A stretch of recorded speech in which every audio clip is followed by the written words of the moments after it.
What's up, everybody? Welcome to another episode of the Red Room Podcast. Today, I have a really great friend sitting across from me. What's up, Mikaela Reed? How you doing? I'm good. How are you? Oh, I'm doing great.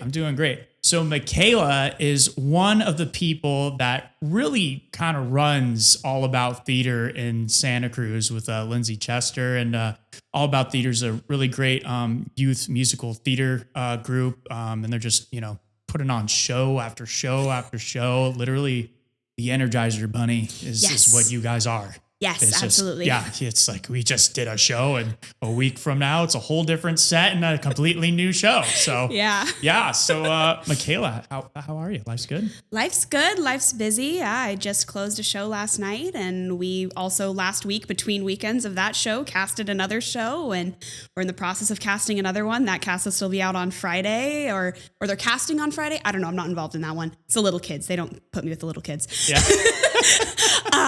And then we have our outreach programs in schools all throughout Santa Cruz County, and it's really fun. And I would not want to be doing anything else because I really enjoy working with my kids for sure. That's what's up. So let's take a step back. How'd you get into theater? Well, I was homeschooled as a child, all the way up until middle school.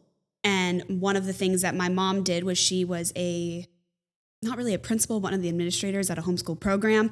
And through that, we met the Chadwick family in Boulder Creek. And Janine Chadwick is who runs Little People's Repertory Theater, if you've heard of them. And they put on these spoofs of classic fairy tales to modern and postmodern music. And she rewrites all the words, and it's really fun. And so I started doing that somewhere between 3 and 5. Oh, wow. You got in early. Yes. Yeah. Yeah. Yeah. In your blood, literally. Literally. Yeah. And so I did that for a couple of years, but then we moved to Watsonville when I was 4 years old. And so by the time I was like 9, my mom was like, we're not driving you to Boulder Creek anymore. Every single day of the whole summer. And I was like, that's fair enough. And literally right at the time my mom told me I couldn't do Little People's anymore, she heard an ad on K-Pig for Lindsay Chester doing auditions for Cats. And so, yes. And it was one of my favorite musicals at the time, which looking back at it, what a weird musical to be obsessed with at 9 years old. Yeah. Don't have an answer for that one. Did you have cats? Or you have dogs? I live on a farm. Oh, so you're literally Noah's Ark. Yeah, we have 8 dogs on the property. Wow. And 6 sheep and a cat.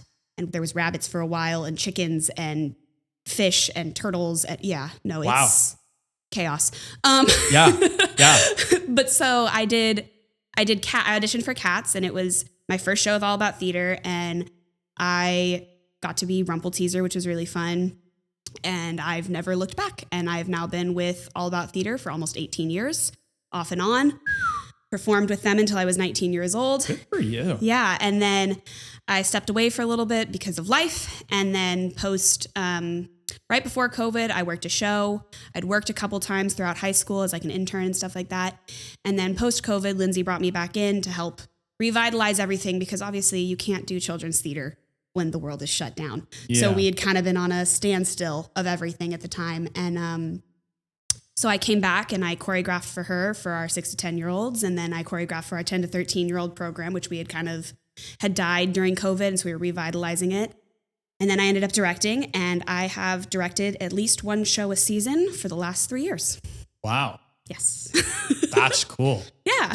So what was that transition like, going from being on stage to now you're like directing, and now you're being a producer, and now you're doing like all of these other hats? Honestly, my mom jokes that it probably was the correct choice for me, because she remembers me as a small child literally physically moving my castmates because they were in the wrong place in line on stage.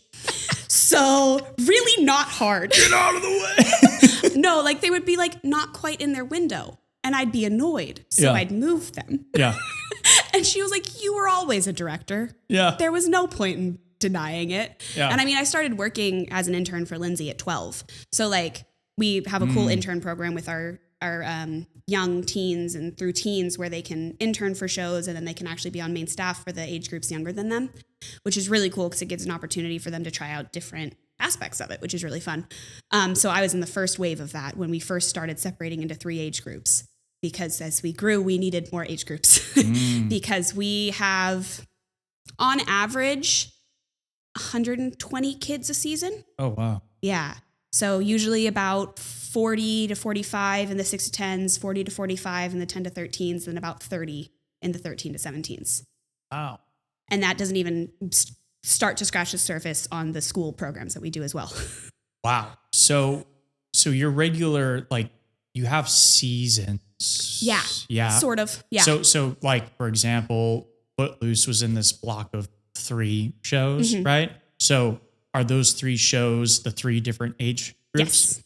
Exactly. So starting in, usually it's done by kind of like school year, because that's the easiest way for kids and families to keep track of it. So we have our fall season. So that starts in about September, usually wraps up early to mid-January because of the Christmas break. It's just too hard to get it all done before the Christmas break. It's just literally just not enough time. And then right now we're starting our spring season, which will wrap up in May. And then in June, we start our summer season, which is our hit the ground running, crazy season where we do 3 shows in 9 weeks. Each show gets 3 weeks of all day rehearsals. And for the past couple years since COVID, we've been out in a park in downtown Santa Cruz in the London Nelson Park. And so we're in the park from about 8:30 a.m. until about 5 p.m. every single day for 3 straight weeks with these kids. So, okay. So with that, because I know you guys just moved theaters, are you going, are you going to do the outdoor shows? We haven't decided. There's a lot of pros and cons to both, obviously. So like, can you do it at the tannery? Is there space to do an outside one? Can you do like one in the like the parking lot, or like there's like a little grassy area just to the right of the theater when you're facing it from the parking lot area that we're talking to the Arts Council there.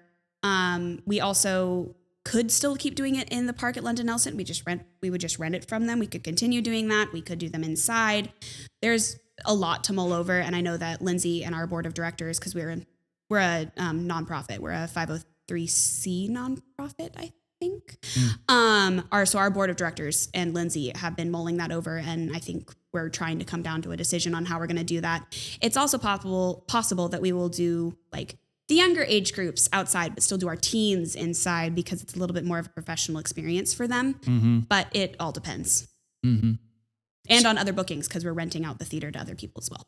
So what was that like, being in the London and then going over to the new theater? How's that transition kind of been like? Kind of crazy, not going to lie. More so than anything, we've been performing at London Nelson since before I joined All About Theater. So All About Theater is, I want to say, coming up on 25 years here pretty soon. Has Lindsay always been at? Yes. Always been Lindsay there? started it in a living room of a former student and then teacher. And so it's been her and then a handful of others who helped start it. And then those people have come in and out throughout the years still. But yeah, it's always been Lindsay. She says it's her first child, and that's for a reason. Yeah. Yeah, no kidding. Yeah. And it's crazy just how much she's accomplished with it. I cannot even imagine. I mean, she was younger than me when she started this company. Wow. Yeah. Yeah, we'll definitely have to get you on, Lindsay. It'd be fun to. Yes, absolutely. Oh my gosh, she will chat your ear off, of course. Yeah. Yeah. So coming from the London to now the Colligan. Yeah. What are the new bells and whistles and like fun things that you have now? I mean, it's a much bigger stage. Number one, the London Nelson is a really fantastic community space, but we had outgrown it. When you have 45 bodies on a stage, the stage being only 24 feet wide just doesn't work anymore. So our stage is flexible. So it's anywhere from 34 feet to 50 feet wide. So that is a massive, massive difference. And then it's also really nice because at London, the dressing rooms are downstairs. So the kids like have to climb stairs and you have like small little wing space and everything. Leg workout. Not only a leg workout, but when you have children in heels, oh yeah, you end up with kids falling down the stairs, including this kid. I fell down those stairs more times than I can count. Yeah. And it does not feel good because there's a concrete floor at the bottom. Sure. No. Yeah. Yeah. Yeah. And then it was a community space. It wasn't our space. So we didn't get to get in until the Monday before our show opened. And so it was really chaotic. Oh gosh, I didn't even know that. That's hectic. Wow. Okay. So pretty much the way it would work at London is the Sunday before we opened on a Friday night, we would put our whole set in. And then we would, throughout the week, have finishing touches going on. The kids would be in there from 4 p.m. to 9 p.m. every day that week. It would be the first time we'd been putting the show on the stage. We'd have to figure out, oh no, did we block something wrong? Did we build a set piece the wrong size? Like all of that kind of stuff. And then you had those like side parts too. You would build that weren't like that. You would build up and like attach it to the wall. I don't know how you did it. I am also not quite entirely sure. Probably not up to any building code, but that's okay. They were safe enough. Yeah. Yeah. Made it happen. We made it happen. It was fine. And then so now we get to rehearse in our theater. The kids get to practice the dances on the stage, and it made for a much more seamless tech week. I was able to do a true Q to Q and train these kids with a true Q to Q on Monday of tech week. Like that's not a level of professionalism that we had been able to achieve in London Nelson because we couldn't get in early enough. Mm-hmm. And so we wouldn't have the lights even finished being moved around to where we needed them for any particular show until Thursday. Yeah. And then we were having to program it all. And sometimes we wouldn't even have the lights done until the opening night. And so being able to be like, yes, Monday of Tech Week, I am done with lights. I am going to make sure they're all in the right place and like make the kids walk through the whole show, make them try all of these special things. And then like the sound system is newer, so it's stronger. And the light board's a lot more complicated. It's been a lot of a learning journey for me. The one at London Nelson's a lot more user friendly. Yeah. So that's been fascinating. I am not trained in any capacity on light board, so I've just been figuring it out. Yeah. Chat GPT. Oh my gosh. What do I do? How do I use this? Yeah. Yeah. But we have some incredible tech people that have been just absolutely helpful because it's pretty nuts moving into a new space. And before the first show of the season, we had only about a month to learn how to use the whole facility. And it's a big facility. It seats over 180. It has a full lobby, full bathrooms, like a massive concessions room, a huge backstage. I have literally no concept of how many lights are up there. It's a big, big space. And it was a really steep learning curve. And I am very proud of all of us for being able to pull it off as well as we did. And we had 3 really incredible shows in there, as well as some school shows since we moved in October. When you say school shows, so what schools? Yeah. So different schools throughout the county hire us to put on their theater program because they don't have one in-house.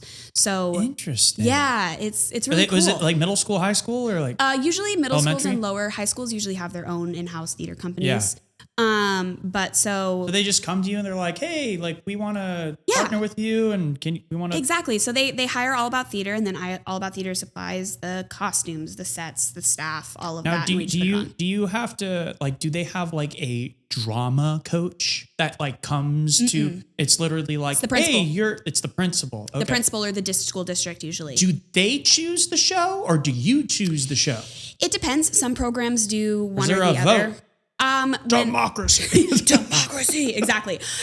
So, for instance, Santa Cruz Montessori is one of the schools that we work with, which is awesome. They're the ones who actually did their shows at the Colligan this last season. They're actually doing a show next weekend as well. Because they don't have a theater on campus because they don't have the room for it. Is it a requirement for the students? Like, do they have to do like a certain amount, or is it just like, oh, it's fun, come and do it, be a part of it? It kind of like they don't get credits or anything. No, like not that? usually. Yeah. It's usually like an after school program. Gotcha. Montessori, I believe it is during the school day. I'm not part of that one because I run the older group, so I do Aptos Junior High School primarily. But so the school for the Montessori, the schools for like the elementary school age generally choose what show the school's going to do. So Montessori is doing Wizard of Oz, for instance, and they rewrite. It's fun because the way Montessori has a very interesting education style. I don't know if you know anything about it. I knew some friends when I was younger that went there. I went there for I went there for middle school, and so once you're in middle school, it's not quite the same, but it's all about student led and kind of teaching them how to be functional humans in a lot of ways. It's more about like life skills rather than like textbook skills, which in a lot of ways makes way more sense. Yeah. But so they want the kids to be super involved. So they kind of rewrite the script a little bit. They change things. Depends on what they're doing, basically. So like the little kids did, instead of Wizard of Oz, it was Wizard of Giggles, and it was cute and funny, and there were jokes, and it was the Wizard of Giggles, everybody coming to a theater near you. There's the giggle part. I have literally no idea. I didn't even end up reading the script. I was doing so many other things, but it was fun. I came in and programmed the lights for them, and they were cute and adorable, and it was great. So the school chooses the show for the kids. And then the kids get to take part in rewriting it. Whereas at the junior high school, I let the kids lead a little bit. I let them take a vote on what kind of show they want to do. So like the first year that I was there, I've now been at the junior high running their theater program for the last 3 years through All About Theater. And the junior high, the first year I was like, okay, what do we want to do? Do we want to do comedy? Do we want to do tragedy? Do we want to do Shakespeare? And they chose Shakespeare like psychopaths. So we did 2 one-act versions of Shakespeare's because no Shakespeare show has enough parts for 40 middle schoolers. Yeah. So we did one-act versions of Macbeth and The Tempest. Wow. That was crazy. I can only imagine. It worked better than anticipated. Yeah. But it was crazy. And then in the spring, we did Shrek Jr. for their musical, is what they voted on. Yeah. It was great. That is a fantastic musical. That's what our 6 to 10-year-olds are currently casting for right now. That's so funny. And it's awesome. I love that show. Yeah. I'm so excited to watch a bunch of 6 to 10-year-olds do that show. I'm so stoked. So I was down, I did a UCLA musical theater conservatory like camps, like, around, was it high school in between summers or something like that? Anyways, we had we had like a show that we would do like at the end. It was just kind of like a one act or whatever. And they had us do Shrek, and they cast me as Shrek. And I'm like, they're like, okay, do you have like a green shirt? And I was like, I really hope your mom has and I was pictures like, of this. They literally like, I had this green polo shirt that I remember, and they took like pillows and just stuffed my shirt. Donkey!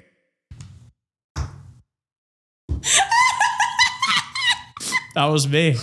We did a couple numbers. God, that's incredible. Yeah. That's amazing. Yeah. Yeah. Waffles. That'll be a fun show. It's such a fun show. And I mean, you film all of our shows, so you've seen how absolutely chaotic our group of 6 to 10-year-olds are right now and how much fun they are going to have with that show. Yeah. Not my berry gumdrops. It's the best role.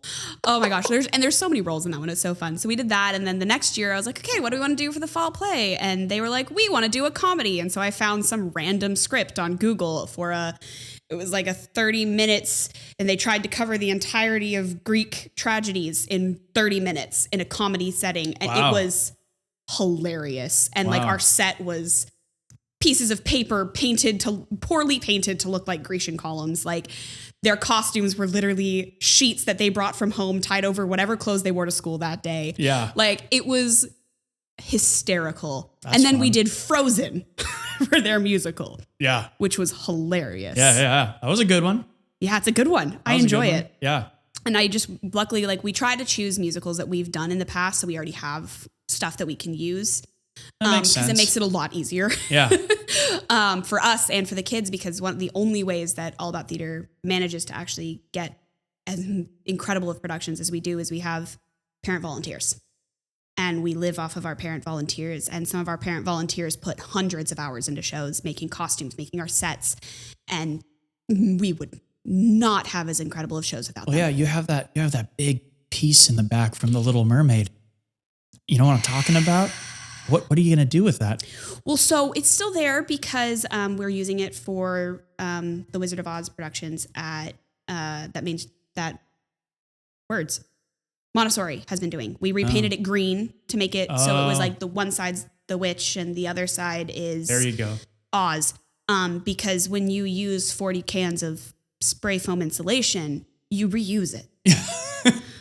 Thing's massive. It's like walking past it's 8 feet by 12 feet. Yeah. I was like, well, the stage is 20 feet tall. And my parents were like, are you okay? Yeah. And then I saw it in person for the first time because Lindsay had been running all of my sets for that show because there was 45 kids in my show and I did not have time to do it. And I went, oh, that is very large. Yeah. And I thought my teenagers in my backstage crew were going to kill me because it was very hard to get on and off of the stage. Yeah. But it's okay. It looked great. It looked great. We did the thing. We did the thing. I made my set for Footloose a lot more simple. Yeah. I don't know if you caught that. Yeah, no, it was a great show too. It was a great show too. Yeah, I was really proud of them. They did a really good job. That was fun. So what, how do like now is like when you get new kids coming to All About Theater, like where are they hearing about you guys? Is it all word of mouth? I think it's predominantly word of mouth because we have, wow, that was a wildly pronounced word.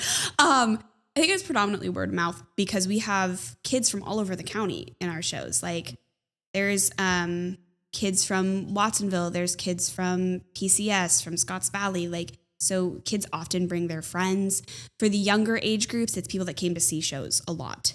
Our teens are honestly like 75% returning students. About probably out of the 30 kids in Footloose, probably 20 to 25 of them have been doing shows since they were at least 10. Wow. And so it's a lot of returning families who just love it. And either their kid wants to go into musical theater, like our Ariel is someone who wants to go into musical theater, and I think she absolutely could. Or their kids who it's just what they like to do for their extracurricular. Yeah. And who knows where they're going to end up, but they're there and they're having a great time and they're with their friends, and that's what matters. I mean, we have a couple of students from when I was there who are off on Broadway now. Wow. Yeah. I have one friend who's in a Broadway show and then another who's in a Broadway touring cast right now. Have they like come back and been like, ah? Not in a long time, just because it's hard. Well, shame on you then. Go say hi. I do not blame them at all. One of them only just graduated from college, actually, and within a couple of months booked her Broadway touring, and I am so proud of her. Wow. We worked together. She was my choreographer while I was assistant directing Alice in Wonderland back in, oh gosh, what year was that? I want to say 2019 or something like that, when she was a senior in high school. And so she was like also one of my students. And that was like the first show that a good number of the kids that were in Footloose, that was like their first show and their first like memory of working with me was that show. And so it's really cool. So what's it like after working with these kids from like wee little things to, that point where, they're like, okay, bye, off to college? It's really weird. Yeah. It's because we had a couple of them go. I remember you had a really good group. I think the last show they did was, I think it was Beauty and the Beast. It was like right around there. Like, what was the last show? Urinetown. We lost two of our longest term people in Urinetown. Yeah. And they actually, one of them went off to school for musical theater, and she's doing fantastic. She's in Chicago right now. And it's a good spot. Yeah, and she still she calls me every few days and texts me all the time, and she's like, life update, and I'm like, okay, hi. And I've been working with her since she was like 6 years old, and so that's super fun. Wow. And then the other one is at Chico doing, I want to say psychology, I think is what she ended up going into, but she's still doing dance. She's mostly dance, but she's still doing dance and theater, and she was in the Heights at Cabrillo Stage last summer, and so I'm really excited for both of them. I've known both of them since they're about 6 years old, which is just weird. And now they're adults. And it reminds me that I'm old now. Not that I need it. My niece likes to call me ancient. So, Ancient. Yeah, she's mean. You were the ones that were using tape recorders, Oh my gosh. No, I found my first phone the other day. I guess my parents never got rid of it. I was looking for something else in our storage room. Yeah. In their house, because I live on a family compound, because of course I do. And I was looking for something and I found one of my old phones and I sent her a picture of it and she went, "That's a phone?" Yeah. And I was like, yeah, it is. Yeah, it is.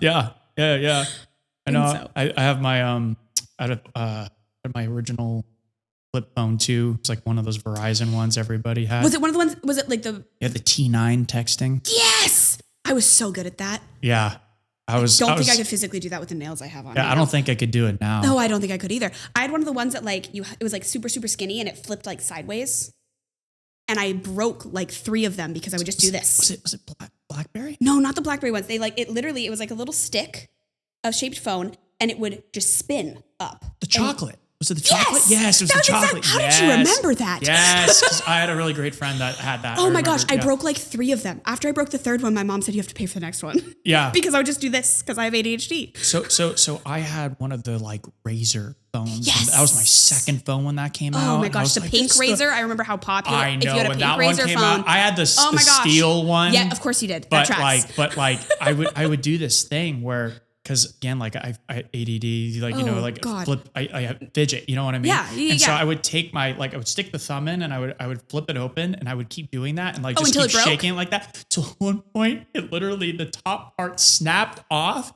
And then I'm like, well, that sucks. And then like 10 minutes later, the phone starts ringing. It still worked. And I'm like, I answered it. I said, "I don't know if you can hear this or not, but I can't hear you."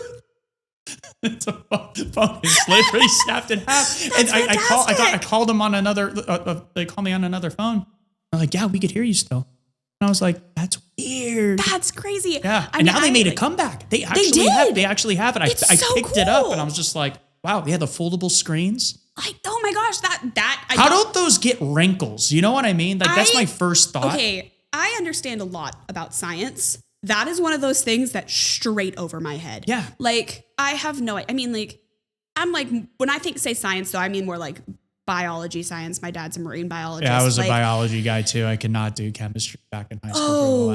The only reason I passed chemistry is because I made my friends help me.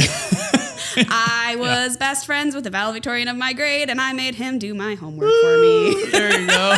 Yeah. So I was okay. Yeah, biology was like my go-to. I was really good at. Really liked biology. I mean, my dad's a microbiologist. He grows marine microalgae, which is, the weirdest possible. That's cool. Every time someone asks me what my parents do, I go, okay, so we grow algae slime for fish food. And they go, what? I'm like, yeah. And then they meet my dad and they go, that makes sense. That's my awesome. dad literally looks like Einstein. He has a white man's afro, and it's pure white. Wow. Yeah, it's great. My dad's a character and a half. He, Isabella, because you were up in the booth with her. You heard her probably mention that her and my dad spent intermission talking about spiders. That's awesome. Yep, that pretty much sums up both my dad and Isabella pretty well. That's just great. I love when people are like passionate about something like that. My dad is passionate about just about anything you ask him. There's no such thing as a yes or no question with him. I learned that the hard way in high school. When trying to get help with homework, I gave up. Yeah. Because he wants to talk about all the details. And I'm like, Dad, I just need a yes or no answer. Yeah. Am I right? Let's go to the beginning of time and let me explain. Oh my gosh. And my grandfather's a history buff. So like that's my traveling the world with my dad, you can't do anything. You can't, because you walk and then like you're like, where'd they go? And you look back like 500 yards and there they are reading a plaque. Oh my gosh, it drives me and my little brother crazy. I've inherited a little bit of that though. I love it. Yeah. But both of us read faster than either of them. So we'll read the whole plaque in the time that it takes them to read like the first 2 sentences. Yeah. And then we'll move on and they're still there. Yeah. And me and Colin are both like, okay. You know what I think's a trip now though? And I kind of want to get one before. So Blair's getting married over in England. Yeah. The Meta glasses have an update now where you like the Ray-Ban Meta glasses. You know what I'm talking about? Where terrifying. You can look at something and you say, Meta, what is this? And it sees what you're looking at. And then it says, that's terrifying. What this is. See, I'm the kind of person that says please and thank you to Siri, because there will be a time in our lifetime when AI takes over the world and I would like to be on its good side. Thank you very much. So speaking of Siri, I kid you not. So I'm at San Jose Rotary. Like we have our luncheons like every Wednesday. This past Wednesday, the creator of Siri was our speaker. What? Okay. Like sure. Before they got acquired by Apple, like the dude who created Siri. And I'm just like, crazy. I held my tongue, but I wanted to be like, you know how it's like, hey Siri, take me to home. And it's like putting directions in for the nearest Starbucks. You know? I wanted to say something, but I'm like, Siri doesn't like me. My Siri does not ever do what I ask it to. Yeah, not at all. No, it calls the right person at least half the time. Yeah. Oh yeah. Yeah, it's my favorite when I go to call my best friend and I accidentally call one of my students who has the same name, and I'm like, sorry, was not meaning to call you. You want to hear a trip with AI and like and the arts and stuff like that too? Yes, go for it. So do screenwriting and stuff like of course, on the side. And because again, you don't stop moving. Yeah, right. And so I asked ChatGPT. I wanted to see. I was like, how powerful is this thing? I asked ChatGPT. I'm like, can you write a full-on like screenplay? Mm-hmm. And it says it writes back, and it's like, no, but I can, do scenes and stuff like that, and da. And so I was like messing around with it. I'm like, okay. And then Meta came out with theirs, and it was like, when you go onto like Instagram, your DMs, there's the little blue circle at the top. And you would click that and would open up this whole chat box. And so this is the weirdest thing. So I start writing it like, can you write me a full-on screenplay, like 120 pages? And I want you to come up with all the characters, everything, like just do it. And it wrote back. It's like, okay, yeah. And it's like, I'll have it done by Friday. And it's Monday. And I'm sitting there, I'm like, so ChatGPT does things instantly. Why are you taking until Friday? And it replies back to me, and it's like, because I really want to take the time to make sure that it's perfect. That's so scary. And I was just like, okay. And I waited a sec, and I'm like, are you working on it right now in the background? And it replies back, it's like, yep. And it's like, check back in with me on Friday and it'll be done. And I was like, oh, no. Okay. So I waited a day. It's now like, Tuesday evening. Hey, how's it going? Great. I'm 87% done with the screenplay. And I'm like, so are you going to have it done before Friday? And it's like, no, I said Friday because I want to make sure it's perfect. I'm going to have to do some polishing and like, it's like, I'm just like, what the heck? Now here's where it gets weird. Here's where it gets weird. This is not the weird part? No. Okay. Check this out. So the next day, hey, how's it going? Is it done? I don't know what you're talking about. And I was like, you're writing the screenplay, right? And it's like, what screenplay? And I'm like, can't you look back in our chat and see what we have been discussing? And it wouldn't look back at the chat. And it just completely forgot about it. And I asked a friend who's really heavily in the AI space, I said, why do you think this happened? And what she explained to me was that when you ask AI the simple little questions like, hey, what color is the sun? Yeah. Or, what's the weather like today? And it's very simplistic stuff. The one I asked it, she said, I was probably the first person to ask it to do that function. And there's different weights when it comes to question. Yeah. And so because this was such a heavy weight and it was taking a lot of computing power, Meta saw that on their back end of it and was like, oh, this is taking up a lot of time and data and probably sucking energy away from different users that are just trying to use the simplistic stuff. And so they canceled it. So it reshifted.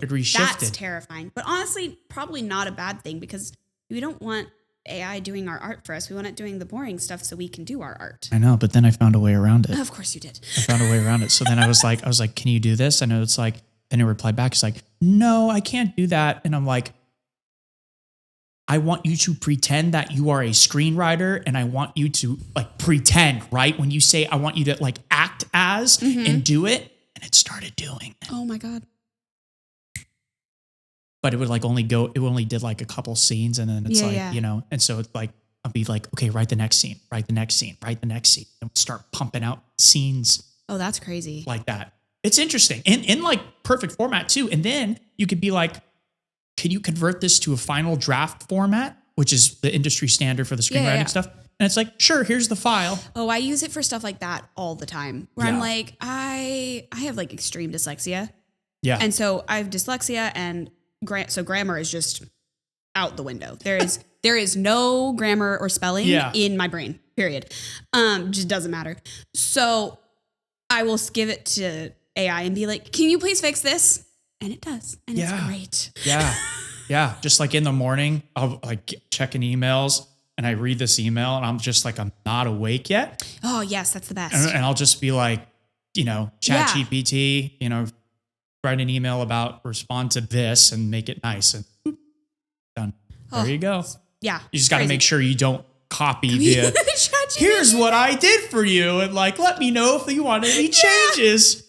And you're like, I haven't gotten one of those yet in my inbox, but I'm waiting. You're waiting. It's going to happen sometime. It's going to happen. Absolutely. Absolutely. Yeah. My favorite is because my parents' company sells all over the globe. And because, I mean, crazy fact, but we are the only people in the world who successfully do what we do. That's neat. Yeah. The moss, right? The algae. Yeah. The algae. Yeah. Yeah. Ocean That's algae. So cool. Yeah. It's wild. I need to come check that out. Yeah, you should. It's really cool. You do it on your farm? No, our facility location is actually like super locked down because, again, we're the only people that do it. So you have to sign like an NDA and all of this crazy stuff.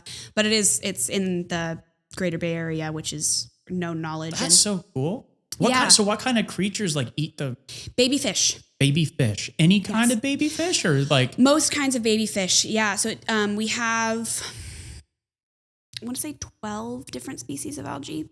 I might be totally wrong about that. My dad will probably correct me at some point. Right in the comments, Dad, right here. Oh, that would mean he had social media. You're hilarious. He'll watch it. No.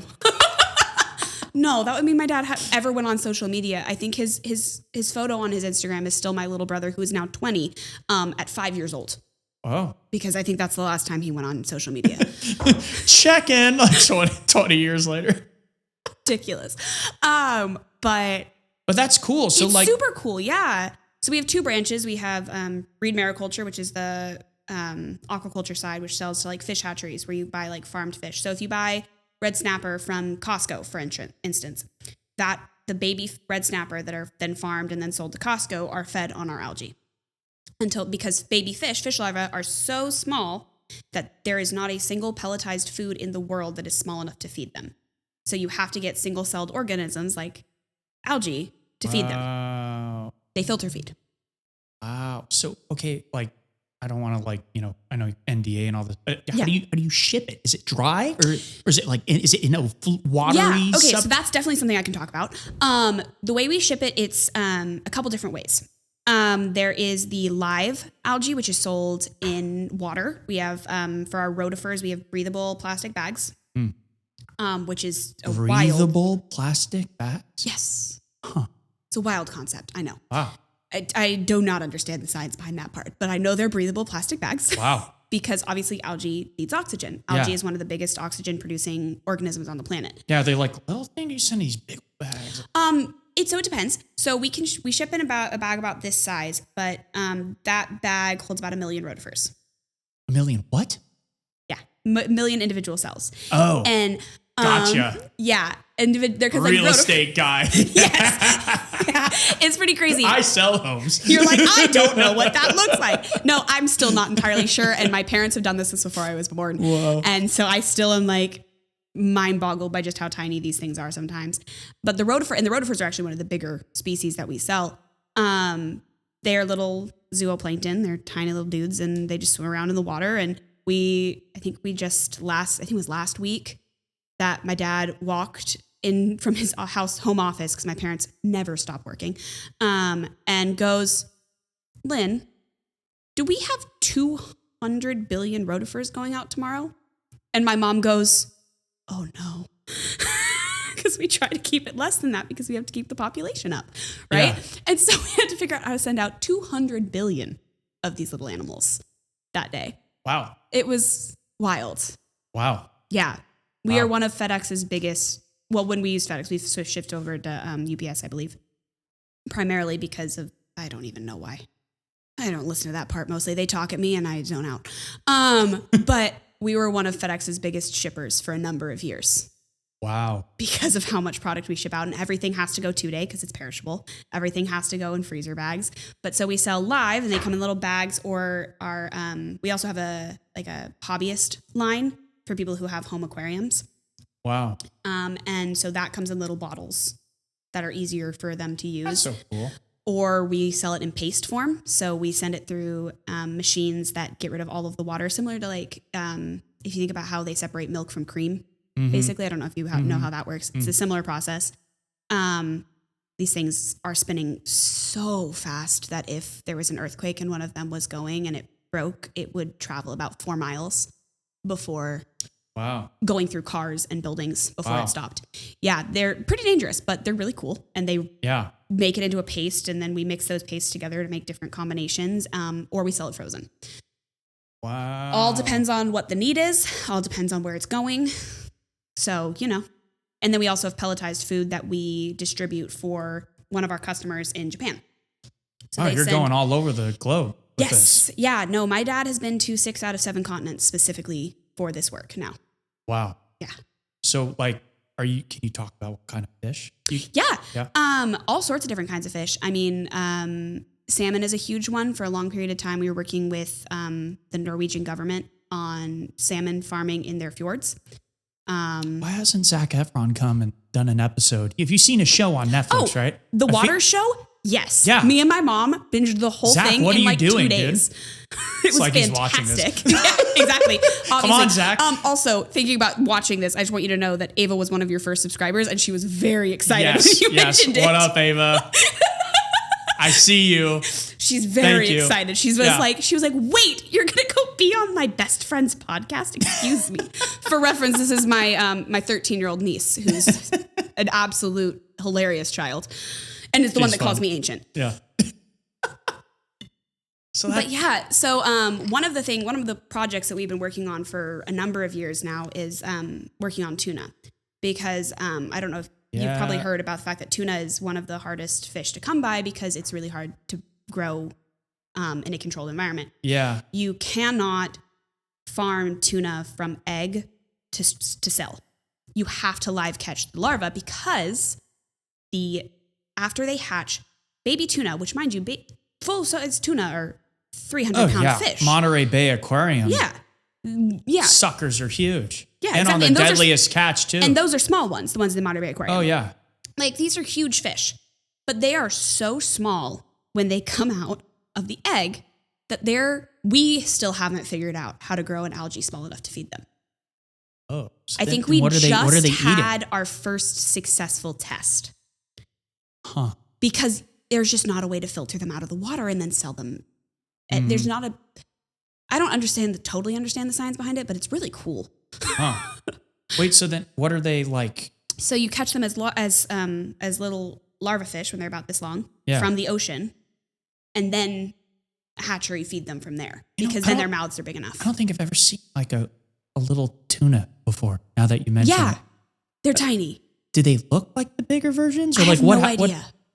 That's interesting. I'll have to you know what I'll do? I'll put a little image of a baby tuna on the screen. Yeah. So we can all be like, wow, that's what they look like. Yeah, exactly. Yeah. And I mean, my parents are it's hysterical. My dad got his master's degree in macroeconomics from UCSC, and my mom has her bachelor's degree in modern dance. And here they are as the COO and CEO of a mariculture company. Yeah. Isn't that interesting though? Yeah. It's like opposites kind of like attract, you know what I mean? Yeah. It's like, there you go, like two different worlds, and they come my dad worked on a fishing boat in Alaska after he graduated with his master's degree for a little while, because he heard you could make good money doing that and he wanted a break. Yeah. And then he found out about how well oysters and the ones that are mother of pearl, what are they called? I don't know. too many things in my brain all the time. I don't know what they're called either, so I can't help The you. pretty shiny shell. If you know, put it in the comment section below. The pretty shiny shells. I don't remember. But abalone? That, yes. Yeah. He realized how much money you could make selling abalone. Yeah. And so he started selling it, and then he went to his first convention, and everyone was like, your abalone look great. What are you feeding them? And he was like, oh, I'm just growing algae. And they're like, you're growing algae? And he was like, yeah. And they were like, how are you doing that? No one's figured out how to do that. And so they're like, can we buy the algae? And here we are 30 years later being the biggest distributors of algae in the world. Wow. And my dad gets invited to the World Aquaculture Conferences all over the place. The World what? World Aquaculture Conferences. That's a thing? There is actually a bunch of different branches. So there's World Aquaculture, there's Aquaculture America, there's Aquaculture Asia, there's European Aquaculture. Does like Tiesto come and DJ? Like, is this like the EDC of the algae community? Like, kind of. Yeah. They go hard. I mean, in I think 2018 is the year I've that. never heard of that. Yeah, before. it's amazing what you don't know about because you're not part of the industry. But if you think about it, every restaurant that serves fish has to get their fish from somewhere. Yeah. No, that totally makes sense. And every kind of fish is different. And then there's also like the conservatory part of it, like where you're trying to save the ocean and like trying to find solutions to all of these man-made problems that we've created with our oceans and everything. Because obviously we still know so little about our ocean. Yeah. We know about as much as about the ocean as like we know more about space than we do about the bottom of our ocean. Yeah. I'm still fully convinced that there's still megalodons down there Oh, somewhere. 100%. I don't believe that they're gone. 100%. Which is terrifying. The ocean is so scary. It was on Shark Week. There was like some shark that like had a tracer on it, and then it just started diving to like extreme depths. Yeah, no, And then you like process how big these animals are, and you're just like blown away. I took my little brother for his high school graduation to Mexico, and we went swimming with whale sharks. And I was like, cool. I didn't realize just how big these animals are. Like when someone says it's 30 feet long, you're like, great. And then you are next to a 30-foot long fish. It's bigger than a bus. And I was like, oh, yeah. Oh, wow. Yeah.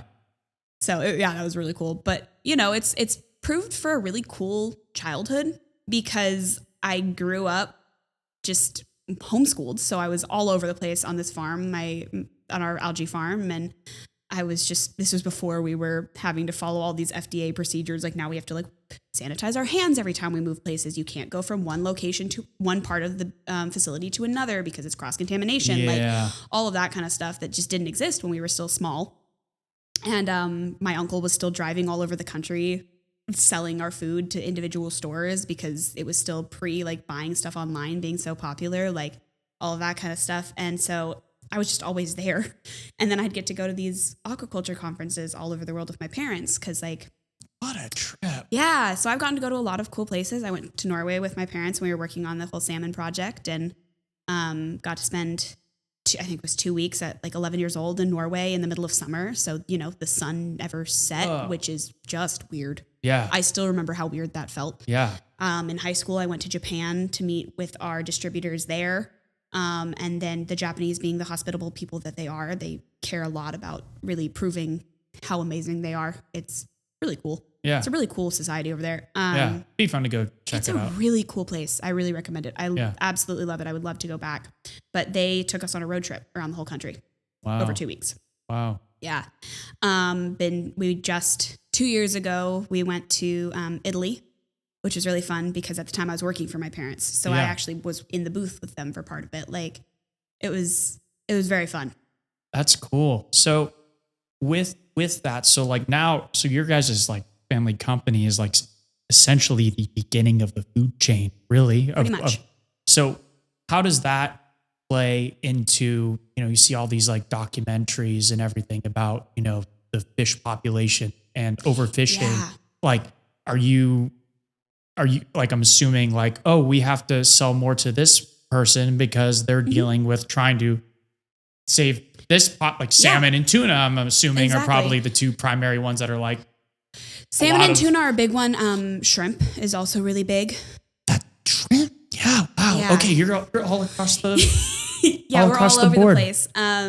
I don't remember what type of fish it was, but there was a whole research project. Want to say it was in South America. This was like 6 years ago now. It was a crab. It was a type of crab that was on the brink of extinction. And my dad worked with the university there, and we brought the whole species back from extinction. Dang. Yeah. And like we work with John Beneman, who is like, he's called the godfather of marine biology. And he was for decades the main marine biologist teacher down at San Luis Obispo at Cal Poly. Wow. And so like stuff like that. And it's really cool because me and my little brother, like even as a teenager, and when he was like really little, because we have a huge age gap, we're 7 years apart. So I would basically just babysit him while my parents were working after we stopped having a babysitter go with us on these trips. And we would walk in and our name badges would say Reed on them, obviously. And people would stop us and start asking us questions. We'd both be like, we don't know. Yeah. I've been offered free fish, like aquarium fish. I got offered a $500 clownfish one time. Wow. By someone who wanted a good in. Yeah. Yeah. The fish are expensive. Yeah. Reef aquarium, like home aquarium is crazy expensive. The people that do that as a hobby, I'm like, are you insane? Yeah. Because it's wildly expensive. Yeah. And it's very, very impressive. Wow. Like we have a small tank at our office that two of our employees maintain. They just, obviously they love it. They're there for a reason. Right. Yeah. And, even that tank alone, it's crazy how much maintenance it takes. Wow. So how long does it take to grow the algae from like start to finish shipping it out to people? It's kind of hard because to I know you have the exactly. different types. Yeah, there's different types and everything. Generally, I want to say, I mean, it's algae, so it reproduces really fast. It's all self-reproducing. It's a splitting of a cell, basically, for the most part. Not all of them. Some of them are zooplankton. Those are live breeding animals. But the really little guys, the single cell ones, are splitting organisms. Those generally from the start of a pond to where it gets to where it's like ready to be harvested from is about, I want to say 3 to 6 weeks, depending. Mm-hmm. And then that pond can probably be harvested for, I don't know, 6 weeks to anywhere up to 2 years. So when you say pond, are like people like in scuba gear, like diving and scooping this stuff up and putting it in Can't say. Okay. Oh, that's the NDA part. Okay. Gotcha. Yeah. But it's pretty nuts. And then one of our claims to fame is our Tigger pods, they're called. Tigleriopus californicus. Okay. Yeah. We got sued by the Winnie the Pooh family for that one. And we won. Tigger pods. They're bright orange. I am not joking. These are the orangest little beings I've ever seen in my life. They are bright orange, and they're actually a California native. They you can find them up in the tide pools up in Davenport. And so we are one of the only people in the world that actually can successfully grow them. There's a few other companies that like try to do it. But you look at their bottles and how empty they are, they pretty much just looks like this bottle of water. Yeah. Versus ours, you see all the little guys just swimming around. Wow. That's cool. Bright orange. And it's awesome. That's cool. So interesting. Yeah. Yeah. And then like, are there like, certain fish or your shrimp or whatever that can eat X, Y, and Z? Yeah. And then there's only ones that specifically can only have A and B. Yeah. So when you're on our website's really well set up for that, for people, especially our Reef Nutrition, which is our hobbyist side website. You can go by type of fish. Zebrafish, you can look at bivalves, so clams, mussels, any of that kind of stuff. There's like a whole like array of different types of fish that you look at, and you can shop by fish type and what food is appropriate for that fish. Wow. Or that kind of aquarium or whatever. And now we're looking at expanding into freshwater, hopefully. And so then that's going to open up a whole nother can of worms. Whole nother thing. Because people are, one of our best selling products is our TDO, which is top dressed onigiri, which is the product we bring in from Japan. Wow. Which we put a secret recipe of oils and powders and other things on it. The Krabby Patty secret formula. Yes, exactly. Yeah. I've made the formula a couple times and I still couldn't even tell you what it was. Yeah. I only half understand what I'm putting together in that We use like in a giant cement mixer size mixer of stuff. Like that's how much we make at a time. But we sell a lot of that, and that is getting used by like freshwater, even though it's intended for salt. We have to do a little bit of changing for it to really make it more compatible for freshwater fish. But like, I don't know if you've ever heard of fish getting scale rot. Yes. Yeah. So especially betta fish. Betta fish are known for getting scale rot if they're unhappy. Yeah. Or unhappy with their food, and they lose all their color, and their fins start to droop, and they get like really sick looking. Yep.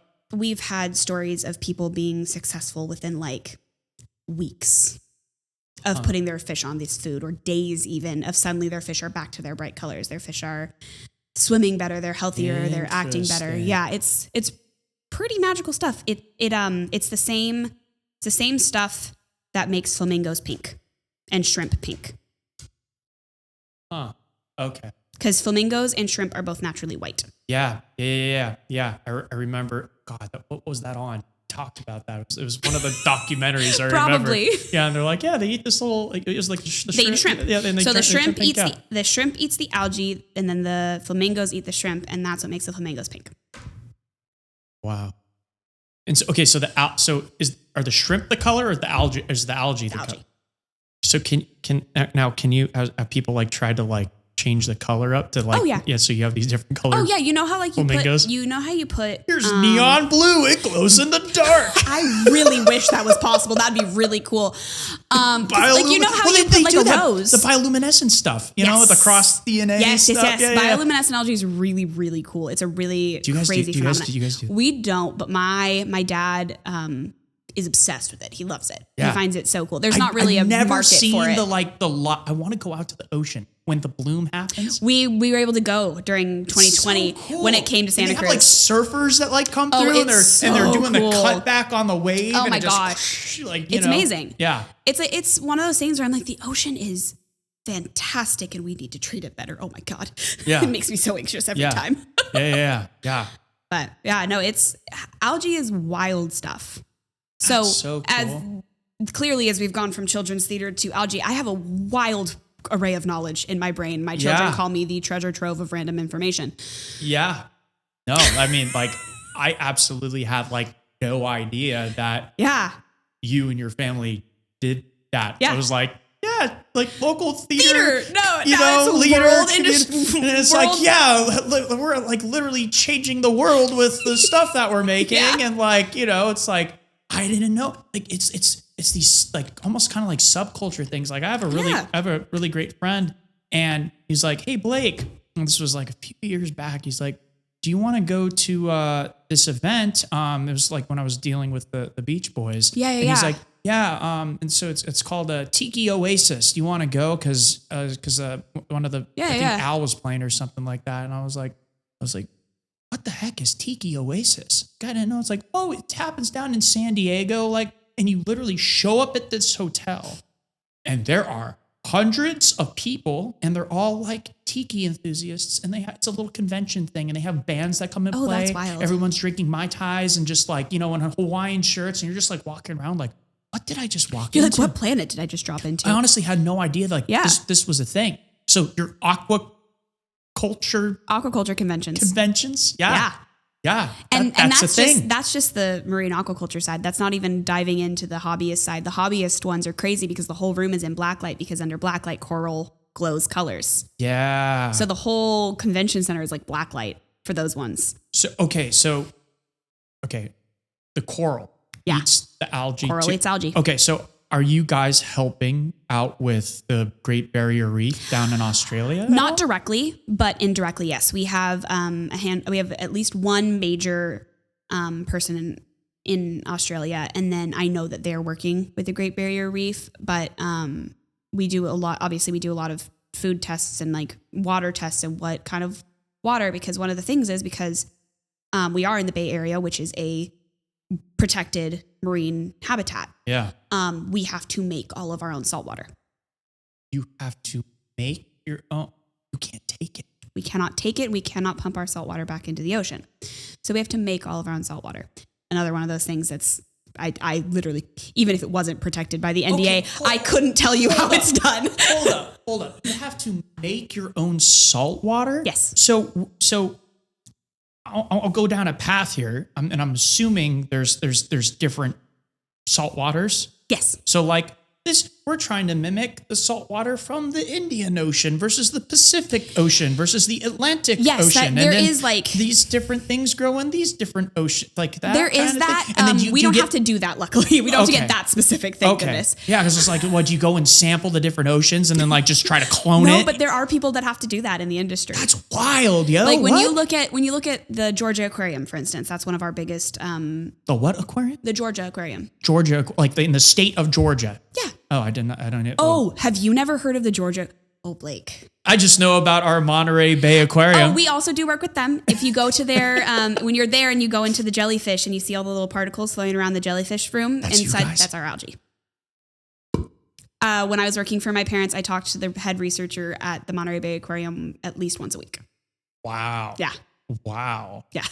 That's crazy. So like, okay, if you can't answer this, that's fine. But like, how much like does the Monterey Bay Aquarium like need per how often are you shipping things to them? Once a week. Once a week? And so do you know how much? And is it only going into the jellyfish, or are they putting it in every single tank? They use it for research. They also grow their own off of our cultures. So that's one of the things that my dad does is for a lot of like aquariums specifically and hatcheries, it's so hard to buy enough algae from us to start to feed what they need to feed that he will, especially for the first 15, 20 years of the company, he would go to these aquariums and help them set up their own culturing systems.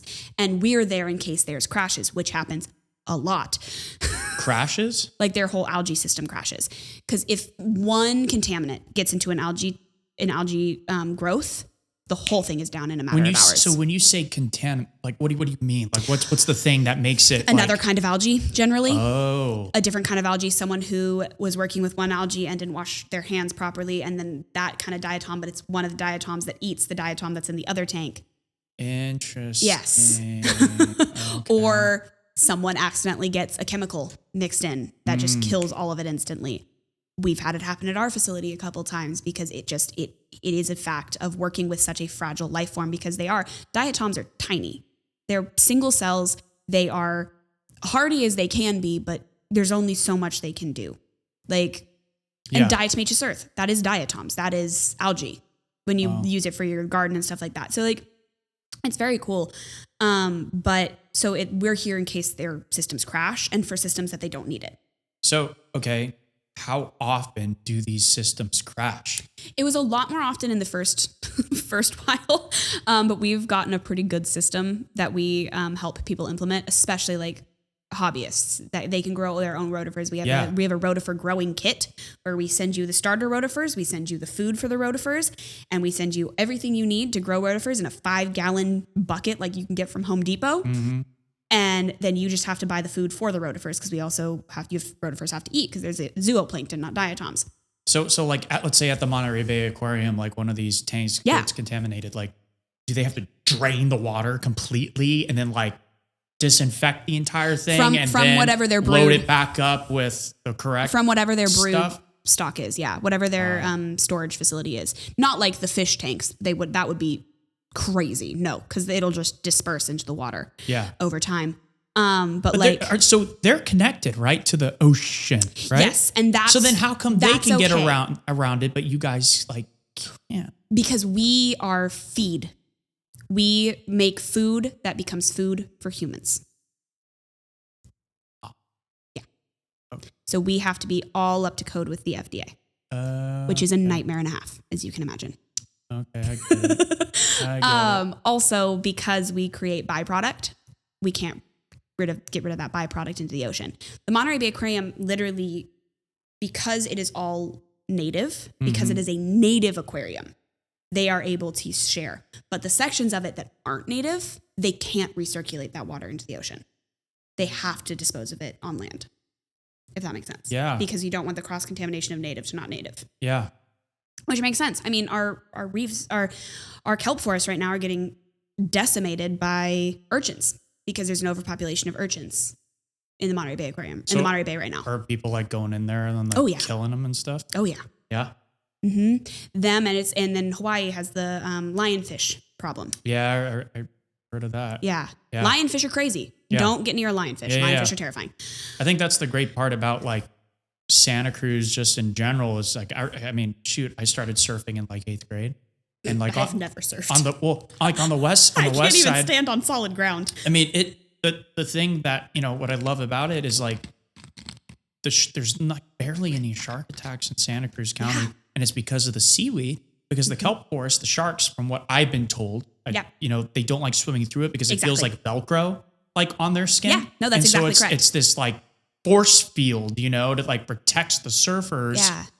So it's like, I never really worried about, especially on the west side surfing there.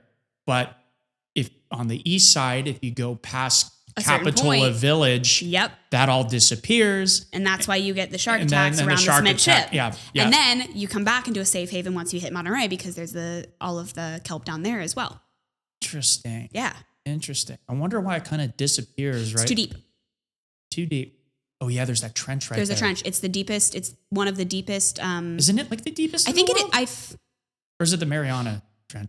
It's the Mariana. It's the deepest. It's the second. I think it's the second deepest cavern in the world. And that comes right out of Moss Landing, right? Yeah, right there where that where the Moss Landing power plant that just blew up. Yeah. That was really fun. Yeah, loved smelling that. My eyes were like, oh, and can you imagine what it's like living in South County? The air was yellow. I walked out of my house and I was like, what? Yeah. Yeah. Like the Santa Cruz fires back in 2020. Oh, yeah. I remember that because it was Big Sur, Salinas, Santa Cruz, and I think Monterey. Oh, there was like 4 different fires going on. All the time, same time. Sky was all yellow. Oh yeah. No, you couldn't see the sun. It looked like it was dusk all day. It was awful. Yeah. That was, ugh. Yeah. Fires are terrifying. Yeah. My older brother lost his house in that fire. Oh. Yeah. Whoa. That's part of the reason they ended up moving back with us. We're lucky that we have a family compound with multiple houses on our property. But yeah, my older brother lost his house during the 2020 fires. Yeah. And so my niece was, a little freaked during the LA fires and hearing about people losing their houses and all of that. And yeah, it's, so like very first episode, I know you were talking about that. And then right after that, the fires, right after you released it, like right as the fires were starting. And I was like, you're joking right now. I know. I literally filmed him like 2 weeks before because there was a smaller one that kind of started right by him. But yeah, he was like, I started like looking and started going back towards Malibu. Because it was close to them again, wasn't it? Did they end up evacuating? Yeah, they were on Zuma right there. Don't even try. It's the big, I don't even know streets in our area. If you ever watch Planet of the Apes and the Statue of Liberty's in the ground and he's like, no, like the old one, like it's right. It's like it's the point. Okay. See, Malibu. Thank you. That is how my brain works as well. Yeah, it's the point of Malibu. But right where the pier is, the fire started like kind of creeping over the hill. Yeah. And so Jaron was like sending me like videos and stuff like, of it coming over, and luckily they stopped it. That's crazy. He was like, I got like 5 commercial grade fire hoses. I'm like, dude, let me know. I'll come down and let's like fight this thing, dude. Like, if you got that kind of equipment, that's what we do too. I mean, we've been evacuated. We never actually left for like 4 fires in my lifetime because we live in the farm country in Corlitos area. Yeah. So like when there was the fire right there along Highway 1 in Watsonville, right, that all those eucalyptus trees went up in flame. We got evacuated for that one. I was, I think, 9 when that happened. Yeah. Something like that. But it's crazy. Yeah. We now have like a whole system in place. We have sprinklers set up all over around our house. I think that right there. And fire hoses and a pump, a generator to work our well pump and so that we can use the fire hose. Yeah. I think that right there is the solution.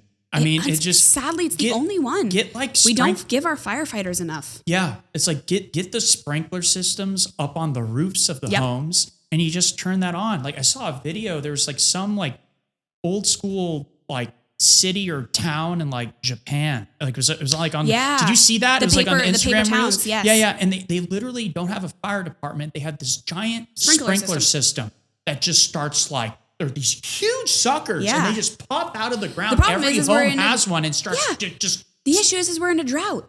Yeah. So there's water conservation issues. Like my family's super lucky because we have a well. Yeah. We don't have to worry about that. Any water that we pump onto our hillside to get it wet during a fire just goes back to our well eventually anyways. Yeah. Like it just soaks back into the ground. But like we have a whole system set in place. If who's home, how close anyone is, who's turning on what, who's turning off what, depending on how close the fire is, do we empty our propane tank? Because if a propane tank catches fire, it explodes. Yeah. Which is super fun. Oh yeah. I'd have friends, when we were like younger and we did like the bonfires down at Twin Lakes. Oh yes. And they take the lighter and they throw it into the fire and you're like, what are you doing? And you're like, pfft. Yeah. When we first moved to the property, like I was too young to remember this because we moved when I was like 4, but we had a burn pile in our orchard and it got too big and a fireball exploded and burned my grandfather's eyebrows off. Oh, fun. Yeah, we got a lot more careful with burn piles after that. We don't do them anymore. It's too sketchy. Yeah. So now we have basically a massive composting pile and my dad runs the tractor back and forth over it and breaks everything down. And then we wet it and we cover it with a tarp all summer. It gets really hot and then it breaks down. But we're currently clearing all the underbrush from our 9-acre property. Yeah. Because, fires. Yeah. And so it's probably a good 500 square feet right now of just brush, and it's wild. So kind of going from that, because also this is a real estate podcast. Ooh, yes. You recently started entering into, because I do too many, I so don't do enough. This field. What are your thoughts? It's really interesting. I mean, I've always loved home stuff. I was the kid, well, again, weird homeschool kid through and through. My family didn't have a TV in our house my entire childhood. So, wow. Yeah. So no Saturday morning cartoons? My Saturday morning cartoons. Do you know who Bugs Bunny is? I do know who Bugs Bunny is, Blake. It's not that bad. No, so my parents didn't have a TV in our house, but my grandfather, the house that I live in now was my grandfather's house before he passed. And so when I was a kid, we would go up every Saturday morning. And I later learned in life that it was my parents didn't want to deal with me and my little brother on Saturday mornings. So they would send us up to my grandpa. And we would do chocolate chip pancakes and hot chocolate and cartoons every Saturday morning for a couple hours. There you go. Yeah. Brilliant parenting. I highly, highly recommend living on the same property as your parents when you decide to become a parent. Yeah. Makes it really easy. Take them. Take them away. Yeah. It's great. Me and my little brother had an awesome childhood. It was awesome. Yeah. Sounds like it. And it made for a really fun life being that close to my grandfather. I mean, I'm not personally super religious, but my grandfather was a super religious man, so we would go to church with him. Like he was in the choir at Twin Lakes, and oh, cool. Yeah, that's where I get my voice from. Yeah, good Twin Lakes, man. Good old Twin Lakes. Yes, exactly. And I mean, he started a church in Boulder Creek, for instance. Like, oh wow, that's the kind. My grandfather went to seminary school. Okay. In San Francisco, yeah. Okay. My grandfather lived a very interesting life. He's a fascinating man. I miss him dearly, but so like the whole last couple of years of his life, we were all together the whole time, especially because it was during COVID. He died in 22. So we were able to really be together as a family, and I was able to help him, and he was able to pass it home, which was wonderful. Occasionally I think about the fact that my bed is in the same room that he died, but I try not to think about that too often. Yeah. Yeah. Because sometimes you just have to let things go. Yeah.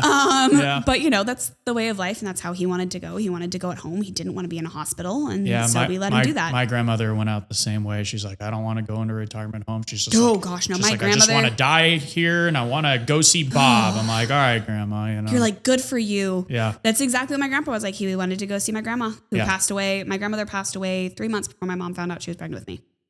Wow. Brain aneurysm at 62 years old or something like that. Absolutely crazy. But so we didn't have a TV, so we would go and visit my grandpa, and it made it for a family situation. But where is this coming from? We started somewhere. Real estate. Yes. But so my grandmother was from North Carolina. My mom's whole family's from North Carolina. My mom at 20-ish years old was like, I can't live here anymore, and moved here. That's how we ended up here. But my mom's whole family is in North Carolina. There's in Raleigh, North Carolina specifically, there's so many of them. So many of them. But when I would go to her house, she was one of those women that had a TV in every room. And I would always have HGTV on, always. And they thought I was so weird. They're like, you're 7. why are you watching Why this? are you watching this? And I was like, cause it's great. Yeah. And I love stuff like that. I love seeing cool homes. I love seeing cool architecture. When we go travel, like I look for the cool buildings. I take pictures of the cool buildings because that's what I like. And so like, it's really fun to be able to get to see that's the like actual technical side of it a little bit. And right now I'm mostly doing property management, which is interesting. It's fun because I'm getting to use my math brain. I'm helping a lot with like the bookkeeping and stuff like that. Like if I hadn't gotten sick in high school, I probably would have gone into something math in college, but then I didn't go to college and I ended up working for All About Theater, and here I am. Yeah. Because life spirals. Yeah. But it's a really interesting field, and there's so many different facets of it. And I think a lot of people are like, it's just selling houses, and it is so not. Yeah. Oh my gosh. Yeah. It's a lot. There's a lot going on all of the time, and man, you have to deal with people. Oh yeah. And you have to deal with a lot of rough people because they're like selling something that means so much to them, and they have such deep connection with you. You're like, yes, but no one else feels that way. Yeah. Yeah, I know. I think that's you always hear these people, they're like, yeah, well, my property is a special property, and like, and I'm going to sell it for this. And you're like, oh, according to the market research, your home is definitely not worth that. Yeah. And this is the data that shows that it's this price. So do you want to sell your home, or do you want to be difficult? Yeah. Like I'll talk to people, I'll be straight up with them. I'm like, look, if you have a set price for your home, fine. We'll put it as that for like, enlisted as that for like, for the first 2 weeks. But after that, if we don't get a single bite, we're going to my price and we're going to get your home sold. That's what you have to do. I'm not going to waste my time. Yeah. And then it's really interesting being in California because like you have the people that have been here their whole life, like us who didn't leave the state. Yeah. Or like me who literally didn't leave the area. Like the farthest I went, I moved to Santa Rosa for a little while, and then I moved back because that was terrible. Yeah. For so many reasons. Yeah. It's interesting too. So down in Southern California, I feel like there's a lot more people like our age that are down there now versus up here. I feel like there's like the high school kids and below, and then there's like our parents. And so it's like when you find someone that's like in our age group, we're like, oh, hey, friend. Literally. You exist. Yay. Yeah. Yeah, exactly. Yeah. I mean, it was definitely interesting, like coming back here for the first couple of years, because I was one of the first people to leave Santa Cruz and go to LA, like right after I graduated, down there for 15 years. And then I came back and I'm like, all my friends left. And I'm like, I have to like try to go and make friends now. You're like, this is awful. It's like, Yeah, see, I stopped trying. Granted, I never really tried in the first place. I've always kind of been a loner, which is hysterical considering how much I talk. But no, I was the person I was like, I had friends in high school, but like I had like 2 good friends. Yeah. And they're still my 2 good friends. Yeah. Yeah. And like I had my theater friends who of course I love and I still love, and if I see them it's exciting, but like I don't talk to them anymore. Yeah. I'm like, I talk to like maybe a grand total of 4 people, and 3 of those 4 people work at All About Theater. Right.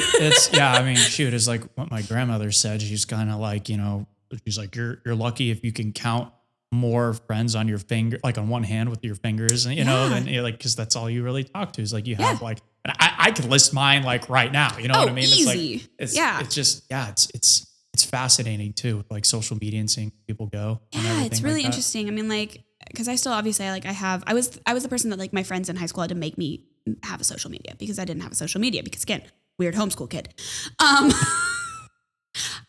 It just is the truth. And so like seeing like where people who I was like really close with in high school are now is super, super odd. Like one of our newest employees at All About Theater was my best friend in high school. And like we had grown distant once like she moved and then she came back, and like we got a little distant like right after we graduated for like a number of reasons. She's now married to the guy she was dating in high school, who's also one of my best friends, which is just wild. Yeah. Cause I'm like, man, we're all old. I know. And then my other best friend from high school she's currently here visiting, but like she's a military wife. She's traveling all the time. She has a 4-year-old child. I don't see her very often. Yeah. I love my niece. And whenever they're here, I spend as much time as I can with them.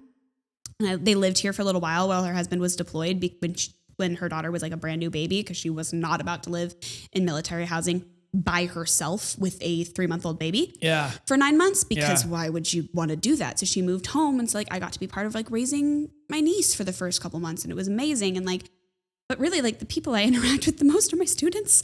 Yeah.